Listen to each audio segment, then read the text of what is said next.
નમસ્કાર દર્શક મિત્રો, સાવરકુંડલાની રફતારમાં આપનું સ્વાગત છે।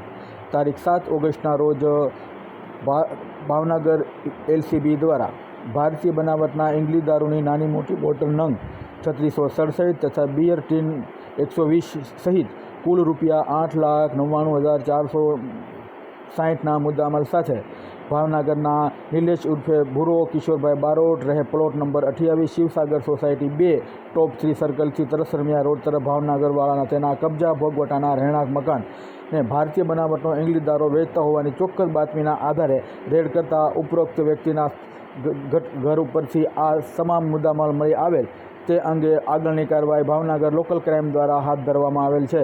આ સમગ્ર કામગીરી ભાવનગર લોકલ ક્રાઇમ બ્રાન્ચ એલસીબીના પીઆઈ AR વાળા સાહેબના માર્ગદર્શન હેઠળ બાવકુદાન કુંચાલા, વનરાજભાઈ ખુમાણ, એજાદ ખાન પઠાણ, ઉમેશભાઈ હુંબલ દ્વારા કરવામાં આવેલ છે। Bureau report, સાવરકુંડલાની રફતાર, Sattar Metar, Sihor.